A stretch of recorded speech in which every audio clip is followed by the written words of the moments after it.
Buenos días a todos, muchas gracias por estar aquí y también, lo primero de todo, darle las gracias a Intergif y a IFEMA por poder dejarnos intentar mostrar un poco del interiorismo, ¿no? De cómo trabajamos o cómo pensamos las cosas, ¿no? Y por dejarnos este espacio para poder comunicarnos con vosotros.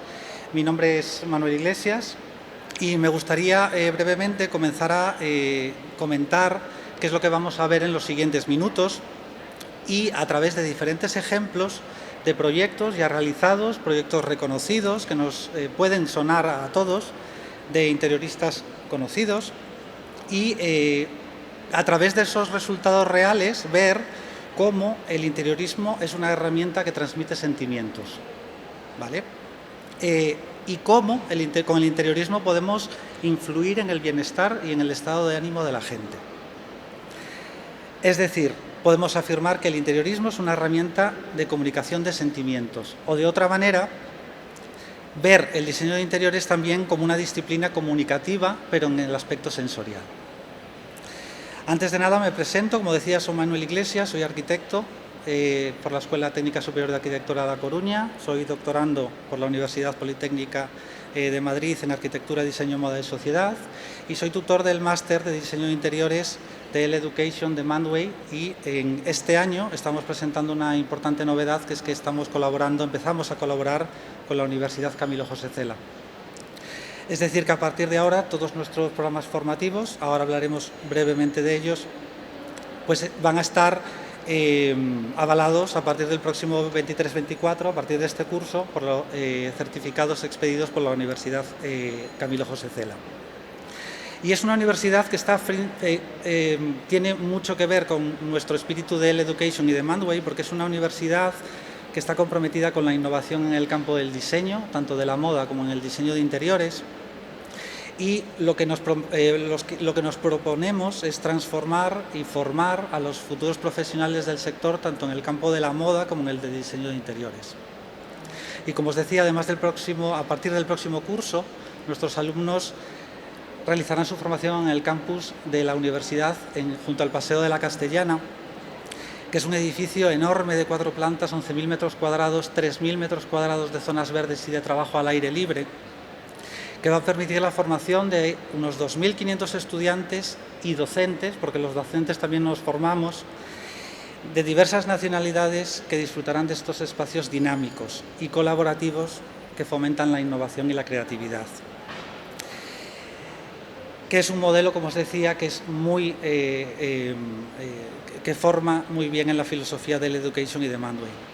Y además, una peculiaridad, y es que este campus, en el campus de la Castellana de la Camilo José Cela, cumple con la sostenibilidad y con todos los estándares de eficiencia energética y de bienestar que debe tener el diseño y la arquitectura actual. Por lo tanto, van a poder disfrutar de un campus que es un claro ejemplo de diseño de interiores. Vamos a ver ahora un poco lo que somos.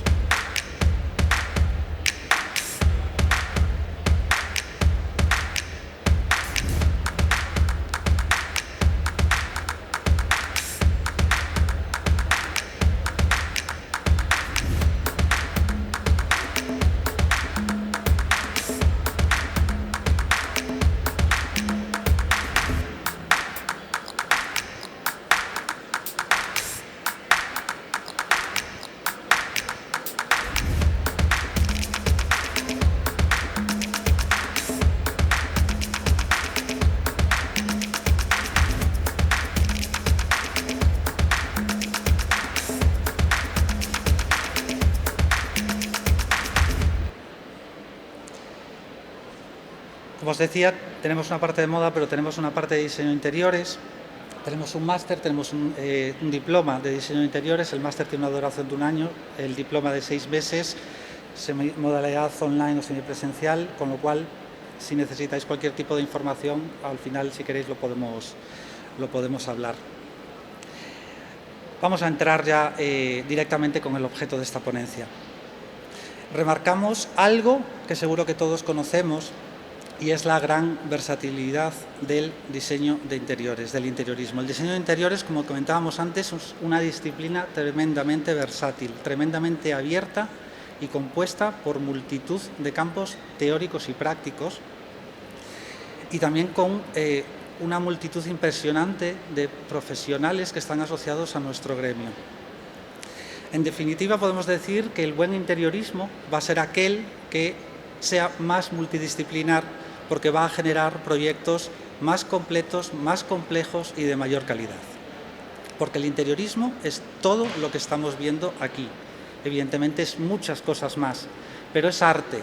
Un interiorista debe conocer el arte, debe saber toda la historia del arte para poder utilizarlo en sus proyectos. Tiene que ser estilo, hay que adecuar el estilo a nuestros proyectos. Cultura, el interiorismo es cultura. Innovación, tenemos que estar al tanto de todas las novedades que tenemos en el mercado, constante cambio, con lo cual hay que estar muy bien al día. Es publicidad. En la tele vemos constantemente cada vez más proyectos de diseño de interiores y cada vez más reconocibles por todos, en las series, en la publicidad, en las películas. Como decía, es historia, es estilo de vida, y veis ahí también que aparece que es comunicación. Vamos a aclarar antes que vamos a tratar aquí la comunicación no como la comunicación comercial que podemos llegar a entender. Es decir, podemos llegar a entender la comunicación como el trabajo posterior a haber realizado un proyecto. Es decir, nosotros hacemos el proyecto, lo materializamos y luego hay una comunicación posterior en la que entran en juego agencias de publicidad, entran revistas, entran fotógrafos, entran medios online. Pero aquí no vamos a tratar ese tipo de comunicación, sino lo que vamos a tratar es ver cómo comunicamos, pero con sentimientos, con estados de ánimo, con sensaciones, y cómo podemos modificar ese estado de ánimo o cómo se sienta un cliente o un usuario dentro de nuestros proyectos.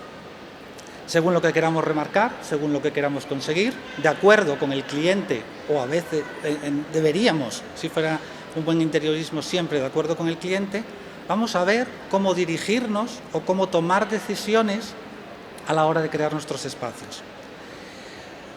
Antes de nada, vamos a ver una definición sobre lo que es el diseño de interiores y sus finalidades y qué es lo que persigue.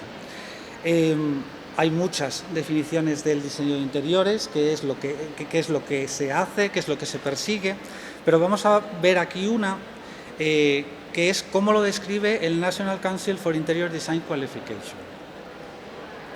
Dice: el diseño de interiores abarca el análisis, la planificación, el diseño, la documentación y la gestión del interior. Proyectos de construcción, alteración no estructural, no sísmica, de conformidad a las normas de construcción aplicables.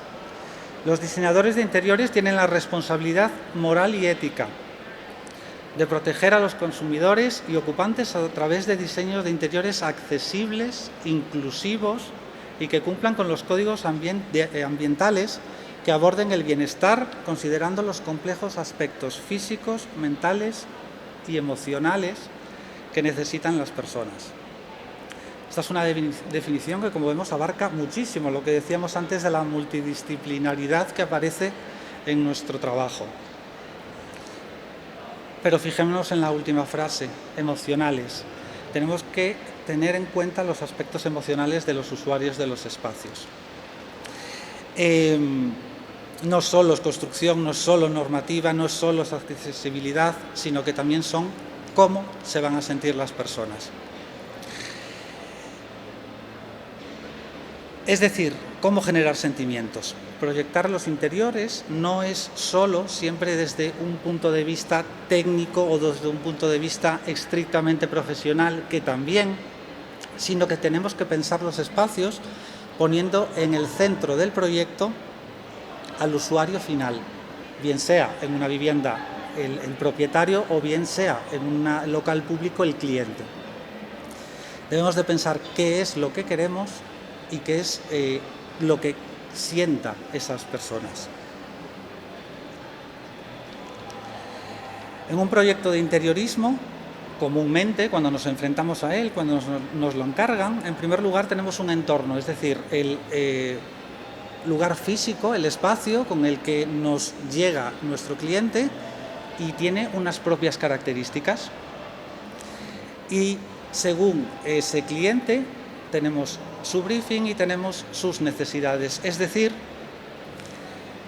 unas necesidades impuestas que nosotros como interioristas debemos cumplir o debemos incluso hasta ampliar intentando ver qué es lo que quiere el cliente. Y por último, tenemos nuestro espacio resultante, es decir, nuestra propuesta, nuestro proyecto. Y el interiorismo es el que nos ayuda, es la ciencia, el arte, que nos ayuda a transformar todas esas necesidades en una realidad a través de todas las herramientas que conocemos. Es decir, vamos a usar la geometría, la construcción, la accesibilidad, la funcionalidad, la normativa, y vamos a ver ahora unos ejemplos, luego al final volveremos a ellos, pero vamos a ver diferentes tipologías que se pueden realizar, que podemos llegar a realizar como profesionales. Vamos a ver 3, una tienda de ropa y complementos, una clínica de tratamientos estéticos y proyectos residenciales, y de cada uno de esos tipos vamos a ver una serie de ejemplos y vamos a ver qué es lo que nos sugieren, ¿no? Vamos a empezar con la tienda de ropa y complementos.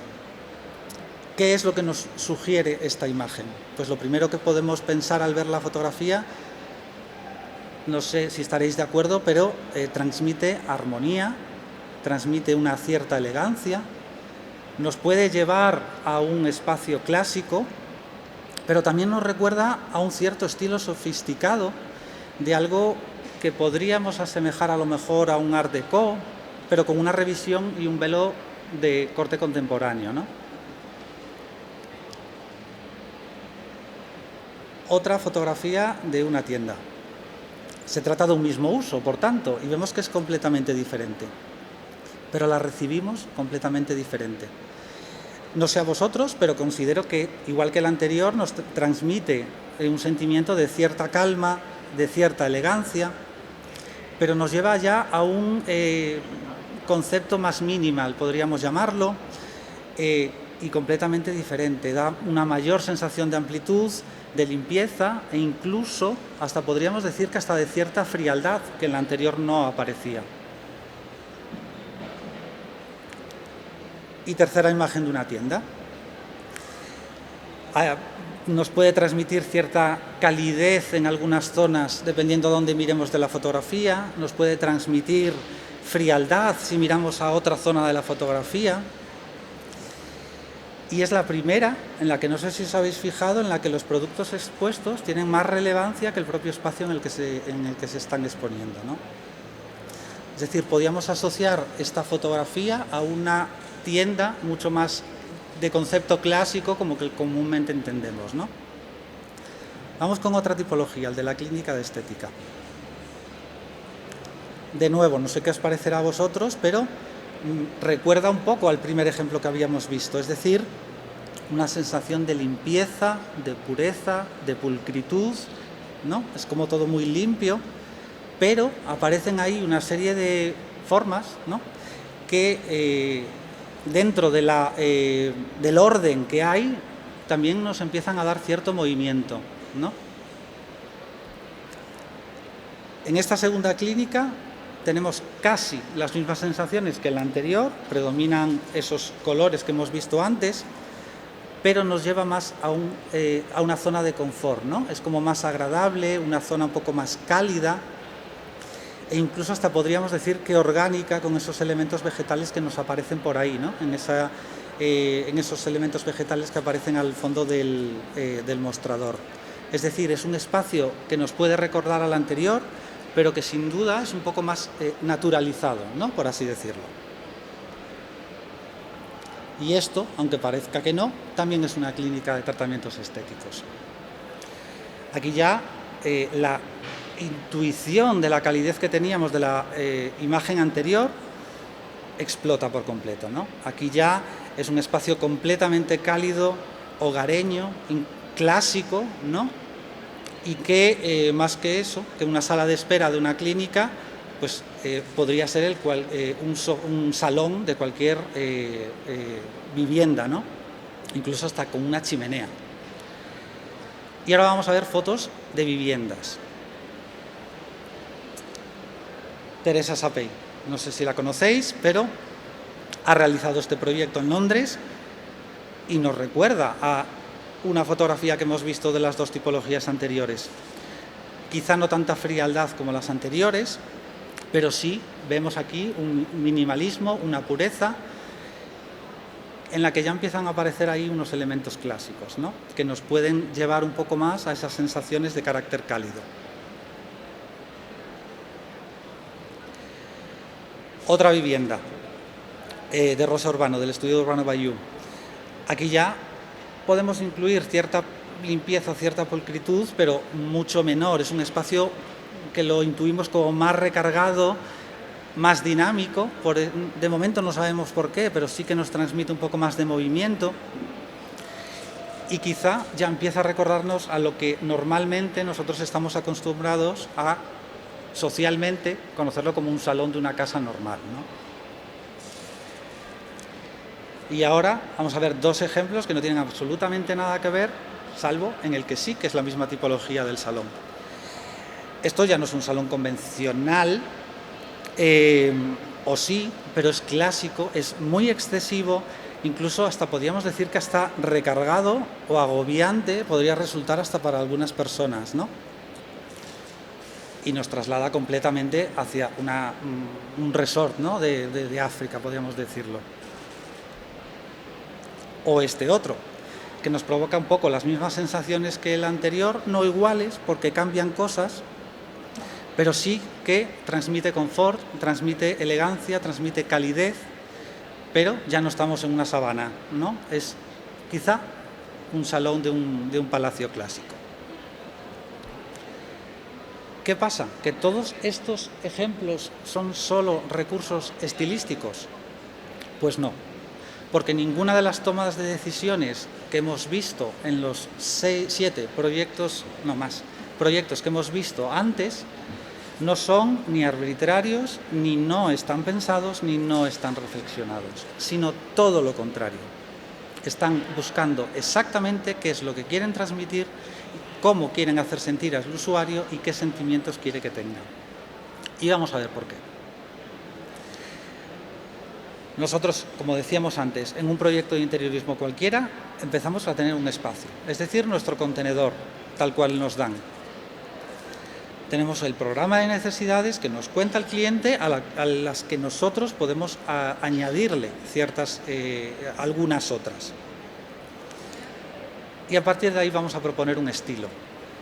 E irremediablemente ese estilo nos va a provocar unas sensaciones u otras. Hemos visto antes una definición de interiorismo, vamos a ver ahora una definición, en este caso de arquitectura, pero que podemos aplicar a cualquier variante del diseño. Me gusta mucho ponerla en clase porque creo que define muy bien todo el proceso, y es una definición de Vitruvio, no sé si lo conocéis, es un arquitecto romano, que describió, ahora vamos a ver unos párrafos, de qué es el diseño, y que aunque sea de la época romana, está muy actualizado y completamente vigente. Estos edificios deben construirse con atención a la firmeza, la comodidad y la hermosura. Serán firmes cuando profundizar en zanjas hasta hallar el terreno sólido y cuando se eligieren atención y sin escasez de materiales de toda especie. La utilidad se conseguirá con la oportuna situación de las partes, de modo que no haya impedimento en el uso y por la correspondiente colocación de cada una de ellas hacia el aspecto celeste que más le convenga. Celeste, esto ya lo podemos ir rebajando un poquito más hoy en día, ¿no?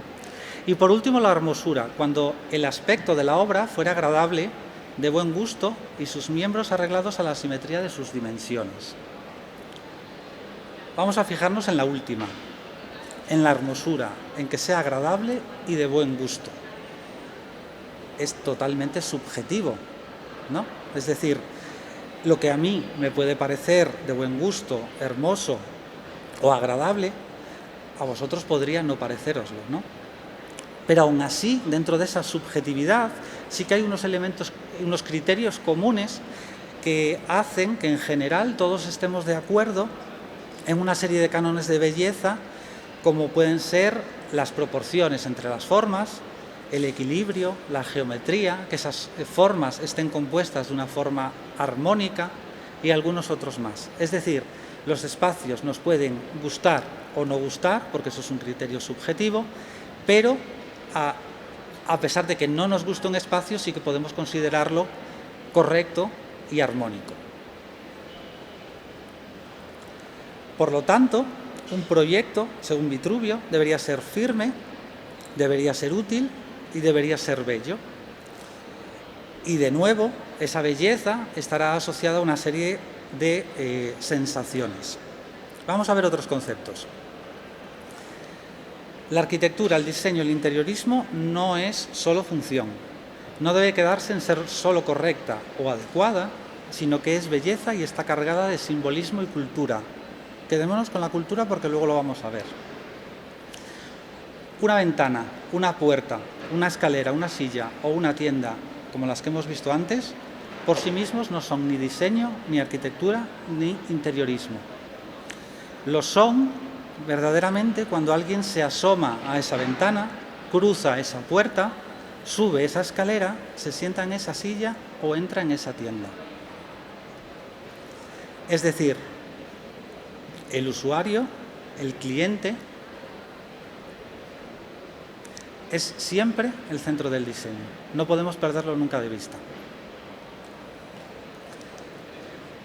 Porque decíamos antes, cuando el cliente se asoma a la ventana, cuando el cliente se abre esa puerta y la cruza, es diseño porque es acción, es movimiento y es experiencia del usuario.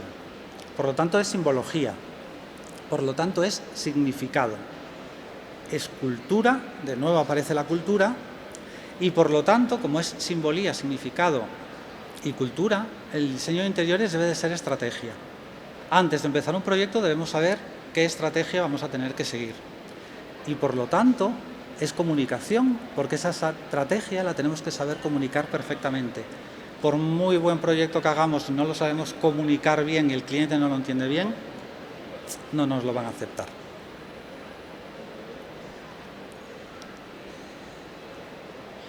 Todas estas cuestiones, todos estos puntos que estamos viendo, se resumen en que eso, el diseño, la arquitectura y el interiorismo es una nueva palabra, un palabra que aparece ahí, que es la semiótica. La semiótica tiene muchísimas definiciones, pero de forma genérica es una disciplina que se encarga de cualquier asunto vinculado con los signos y la significación de cualquier elemento. Es decir, nosotros cuando realicemos un proyecto tenemos un emisor, tenemos un mensaje y tenemos un receptor. Y dentro de este proceso de comunicación, dentro de este proceso semiótico, en ese mensaje nos van a aparecer otros dos palabras, que es el canal y el código. El código es el repertorio o sistema que nosotros, un sistema organizado de signos que están regidos por unas normas o unas reglas que están aceptadas por los integrantes de una comunidad. De nuevo, la cultura. Y el canal es el soporte a través del que nosotros producimos esa comunicación. Por lo tanto, va a aparecer ahí un contexto y si nosotros nos lo llevamos a nuestro mundo, al mundo del diseño de interiores, asimilaremos ese emisor a nosotros, al diseñador. Asociaremos a ese mensaje a nuestro proyecto. Nuestro proyecto es el mensaje que nosotros queremos transmitir y, evidentemente, el receptor será, por lo tanto, el cliente. Y dentro de esos códigos y de los canales de los que hablábamos antes, el contexto cultural es completamente esencial. No podemos olvidarlo, porque no en todos los sitios un mismo elemento o un mismo código, es decir, un mismo mensaje, va a significar lo mismo. ¿Contexto cultural? Evidentemente que sí. Esta imagen la conocemos todos, ¿no? Si nosotros no tuviésemos un bagaje cultural previo en todo lo que hemos vivido hasta ahora, objetivamente son unas piedras colocadas en vertical y unas en horizontal y no tiene más significado. Sin embargo, culturalmente sabemos que es Stonehenge y que de momento no sabemos muy bien lo que significaba, pero algo significaba y era un lugar especial, ¿no? Y sin embargo, realmente son solo piedras. Si vemos esta imagen, hay flechas, hay círculos, hay colores, hay números, pero culturalmente sabemos qué es lo que significa esas flechas que nos están indicando por dónde ir o que nos están indicando que podemos ir a cierta velocidad o no. O si vemos una foto como esta, evidentemente, por nuestro bagaje cultural, sabemos que es una fotografía de una boda, pero si la analizásemos fríamente sin el contexto cultural, sería un señor vestido de chaqué y una señora vestida de blanco, ¿no? Más que nada porque, por ejemplo, en otros países, como creo que esto es de Japón, las novias no van de blanco, sino que van de rojo. Es decir, aquí vemos cómo el contexto cultural nos cambia cómo percibimos una serie de signos u otros. Por lo tanto, si volvemos al esquema anterior, nosotros nos vamos a quedar con esta fase en nuestra fase de proyecto. Y vamos a ver cómo tomar esas decisiones a través de lo que queremos transmitir, a través de nuestros significados. Hay tantos significados dependiendo del receptor, como acabamos de ver, que cómo sabemos qué es lo que vamos a tener que aplicar en cada caso dependiendo de lo que queramos conseguir. ¿Puede ser cualquiera? Pues hemos visto que no. Tenemos que tratar a la hora de enfrentarnos a un proyecto del contexto, es indispensable, del cliente, de las necesidades y del espacio. Porque en cada una de esas fases del proyecto nosotros tenemos que identificar el marco cultural del cliente, no el nuestro. Si nos encargan un proyecto en otro país, no podemos hacerlo igual que aquí. Tenemos que adecuarnos a los proyectos, a la cultura y a las formas de realizar los proyectos de esa zona donde nos lo encargan. Su interés y su cultura, e incluso la evolución de la sociedad. Un McDonald's de hace muchos años y un McDonald's actual. Las diferencias son notables porque el contexto cultural, social, ha cambiado. En la imagen de la izquierda nos parece como un bar, ¿no?, normal y corriente, sin embargo en la otra, en la de la derecha, la marca es más reconocible, es mucho más acorde con la sociedad más tecnológica y con unos materiales mucho más adecuados a la que nosotros tenemos en nuestro contexto cultural actual. O una tienda de Apple. Es decir, si vemos una tienda de Apple antigua, vemos que poco más es una exposición de producto y poco más. Sin embargo, las tiendas de Apple actual ya no buscan eso, buscan venderte el producto pero a través de una experiencia del consumidor. Cómo hacer sentir exclusivo e innovador a ese consumidor. Dentro del interiorismo nosotros nos fijamos dos umbrales. Primero, el umbral de las dimensiones, que es lo que hablábamos antes de un umbral estricto, pulcro, que debemos de cumplir con una serie de reglas y ya está. ¿Debemos conocerlas? Sí, pero son como mucho más ABC, ¿no? Que son saber proporcionar, saber elegir una escala y saber cierta ergonomía para cómo utilizar esos productos o esos espacios. Sin embargo, también jugamos con umbrales materiales, es decir, con texturas, con colores y con formas. Por lo tanto, aquí sí que ya entran las sensaciones, la forma, el color y la textura. Vamos a ver cada una de ellas, vamos a ver qué diferentes formas, colores y texturas hay para conseguir una serie de sentimientos en el consumidor u otros. Vamos a comenzar con las formas. Tenemos varios tipos de formas. Tenemos las formas ortogonales, es decir, nosotros podemos utilizar líneas rectas, horizontales, verticales, que nos van a reflejar orden, estabilidad y por lo tanto nosotros inconscientemente las vamos a percibir como eso, como espacios correctos, espacios ordenados, espacios estables que nos transmitan calma. Sin embargo, también hay formas diagonales, es decir, hay formas en las que nosotros podemos esas líneas verticales y horizontales girarlas y nos van a provocar otro tipo de sensaciones. Cuando nosotros vemos un espacio, por ejemplo, con diagonales, lo entendemos, lo percibimos, queramos o no, como más disruptivo. Nos aporta esa disrupción, esos espacios un poco más inestables, radicales, dependiendo de si las usamos mucho o poco, y por lo tanto son más llamativas. Es decir, ¿Queremos que llame la atención en el usuario? Pues a lo mejor nos tenemos que ir a este tipo de líneas, de este tipo de formas y no a las ortogonales. Y también contamos con líneas curvas. Líneas sinuosas que pueden ser más o menos geométricas y que las asociamos inevitablemente a la naturaleza. Provocan espacios generalmente más serenos y tranquilos. Vemos que dependiendo de lo que nosotros queramos conseguir, vamos a tener que recurrir a unas formas u otras. Por ejemplo, todos estos sentimientos que aparecen aquí, pues podemos conseguir con las formas frialdad, pero a la vez no, o calidez. Es decir, si utilizamos líneas rectas, utilizamos formas ortogonales y utilizamos poca decoración, nosotros estaremos creando espacios fríos. Y si es lo que nosotros queremos conseguir, deberemos utilizar estas formas. Considerar espacios naturales o artificiales.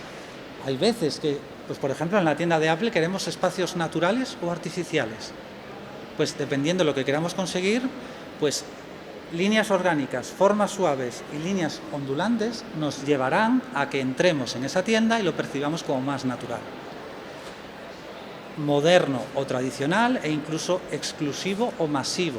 Es decir, no es lo mismo si nosotros, y luego lo vamos a ver, entramos en una tienda de Hermès que si entramos en un Primark, ¿no? Porque las formas en las que están pensados esos espacios no son las mismas. Volvemos a los ejemplos que vimos anterior. Si nosotros nos fijamos en la imagen de la izquierda, simplemente obviemos los colores.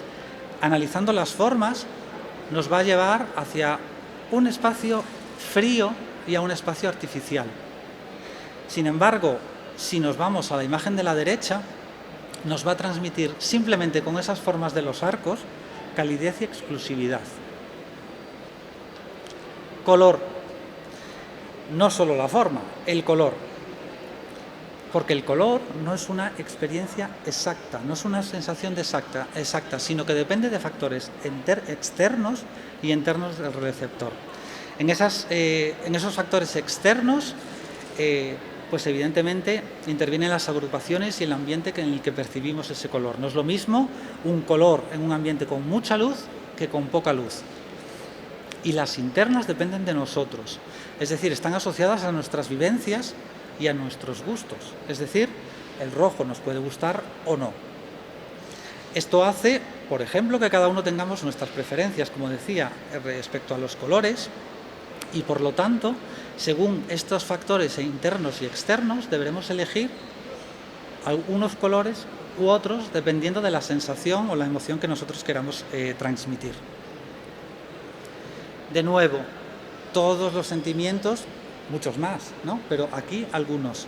De nuevo, vamos a jugar con los mismos. Frialdad, calidez, natural, artificial, moderno, tradicional, exclusivo o masivo. Pues dependiendo de los colores que nosotros elijamos, estaremos transmitiendo una serie de emociones u otras. Por ejemplo, si nos vamos a colores flúor, si nos vamos a colores negros, si nos vamos a colores blancos, puros, estaremos creando ambientes artificiales. Sin embargo, si lo que queremos es un espacio tradicional, un poco como lo que veíamos antes en las imágenes, nos iremos a tonos tierra, tonos beige, tonos cobrizos, porque nos van a llevar a lo que nosotros culturalmente tenemos asociado como tradicional. Las imágenes que veíamos antes. La clínica, pues evidentemente con los colores, con esos blancos, con esos mates, con esas transparencias que aparecen ahí, nos transmite, queramos o no, porque tenemos esa cultura detrás, frialdad y artificialidad. Sin embargo, la de la derecha nos transmite todo lo contrario, nos transmite un espacio tradicional y un espacio exclusivo. Y por último, las texturas. La textura también interviene en nuestras formas de entender los espacios, es decir, a partir de la forma del color también nos derivará una textura. En el material, no solo, cuando nosotros estamos eligiendo un material, no solo elegimos el formato, el color, sino que también la textura. Podemos encontrarnos un mismo material pero con texturas diferentes. Ahí también tenemos que llegar nosotros a elegir esa textura, porque dependiendo de ella, nosotros estaremos transmitiendo una serie de emociones u otros. Yo siempre digo en clase que los materiales hay que tocarlos, no solo verlos en una foto de internet, sino hay que tocarlos. No es lo mismo un suelo de madera con beta que sin beta, no es lo mismo una pintura rugosa que una pintura lisa, hay que tocarlos. Sobre todo las telas. Materiales, las texturas, nos podemos encontrar diferentes texturas, naturales, artificiales o abstractas, ¿no? Naturales, pues aquellas que vamos a poder encontrar en nuestro entorno natural, y la que no vamos a tratar, es decir, las que vienen propias de la naturaleza. Sin embargo, si nosotros transformamos o creamos un material, serán texturas artificiales. Y si nosotros vamos más allá y creamos texturas nuevas que no podemos generar ni por procesos mecánicos ni en la naturaleza, lo asemejaremos a texturas abstractas.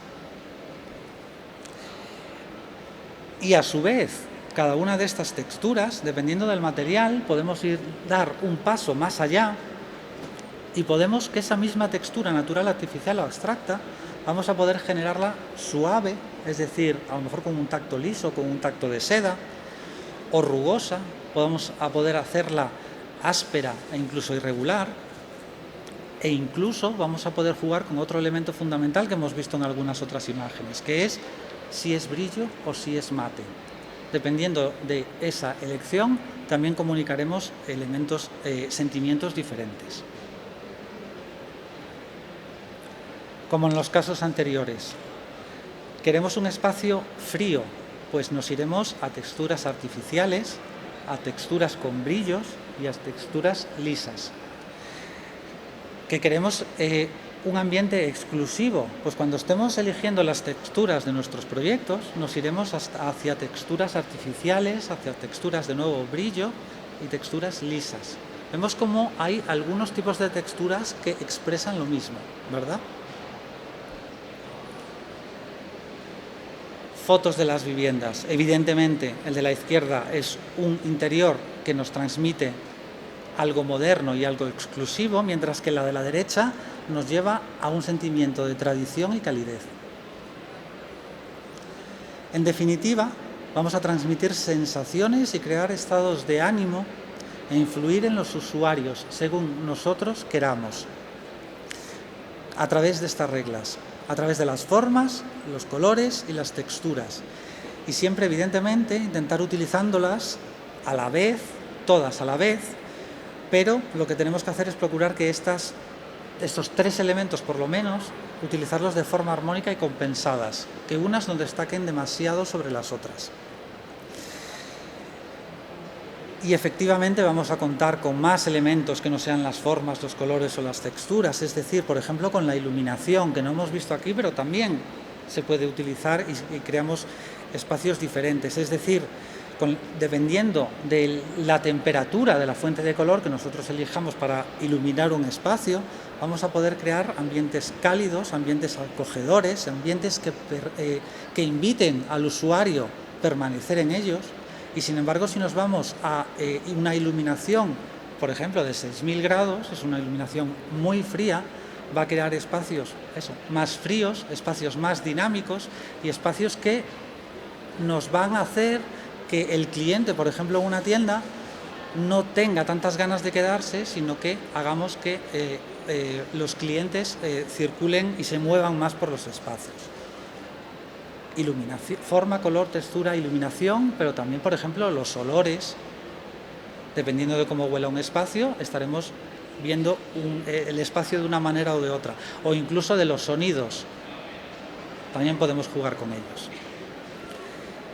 Ejemplos que no hemos visto antes, pero que también podemos analizar con estas reglas de las formas, las texturas y los colores. ¿La conocéis? Vale. Zara, Inditex, es una parte que en ciertas tiendas ha creado este Zara Beauty Store, es decir, un corner en la que exponen su parte de belleza, ¿no? De productos de belleza. Si no la conocéis, la arquitecta es Elsa Urquijo, es fantástica, hace todas las tiendas de Zara, ¿vale? Si analizamos las formas, los colores y las texturas, Este espacio es un espacio puro, es un espacio limpio. Podríamos decir que hasta un espacio que podemos, en cierta medida, considerar como artificial, pero, como veíamos antes que las podemos mezclar, esa artificialidad del espacio, por sus colores, nos las rebaja ¿cómo? Con esa textura. Si os fijáis en el elemento central, tiene el poro muy abierto. La rugosidad nos transmite más calidez, es decir, es un espacio frío pero rebajado. También nos da la sensación de estar como en una cueva, ¿no? Nos transmite esa sensación de estar en una cueva, o incluso con ese elemento central hasta podríamos ver un altar, ¿no? En medio de ese espacio. Y si esas texturas, por ejemplo, no fuesen rugosas, sino que imaginemos que son lisas, pulcras, brillantes, podría ser hasta una nave espacial. ¿Veis cómo la simple textura nos está cambiando una percepción u otra? Seguimos con Zara Home. Están cambiando todas las tiendas y este es el diseño de las tiendas nuevas. De nuevo el Saurquijo. Sigue más o menos el mismo concepto que acabábamos de ver del store de Beauty, pero aquí ya nos lo rebaja muchísimo más, porque quiere buscar que nosotros percibamos este espacio como más cargado, más artesano y más natural. ¿Y cómo lo consigue? Con esas rafias que aparecen ahí y con esos elementos vegetales que de forma muy puntual, y aquí también lo estamos viendo a través de esa rama, nos están rebajando esa frialdad a lo que ella quiere conseguir. Otro ejemplo, ¿lo conocéis? Esto está aquí en Madrid, juraría que en la calle Velázquez. Es la tienda, el showroom de Albic, una empresa de materiales. Héctor Ruiz es el arquitecto que la ha hecho.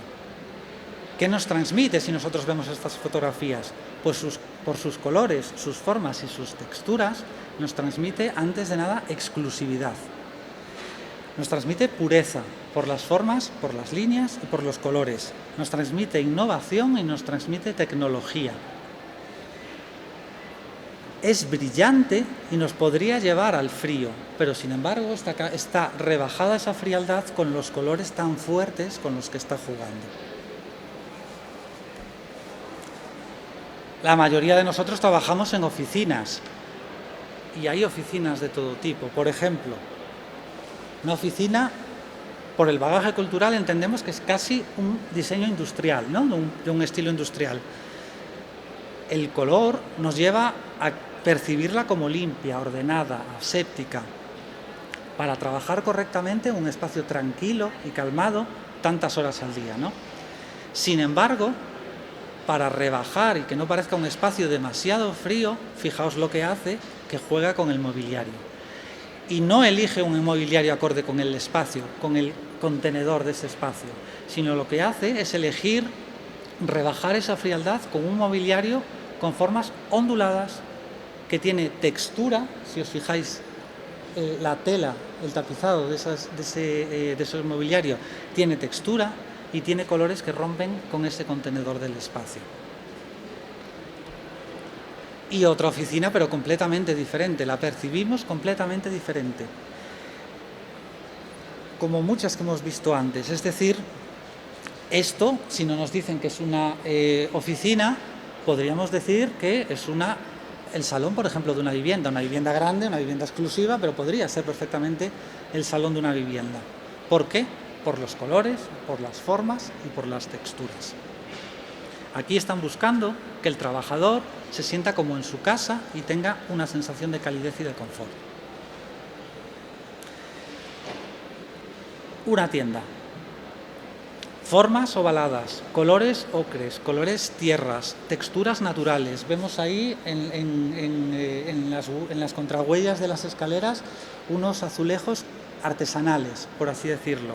Por lo tanto, es una tienda que cuando entremos en ella nos va a transmitir calidez, un espacio algo tradicional, aunque nos lo revisa con esos arcos que están tan de moda ahora, ¿no? Y lo que os comentaba antes de la tienda de Hermès, aquí está. Es decir, la tienda anterior no tiene absolutamente nada que ver con esto, por lo que estamos hablando en todos estos momentos, ¿no?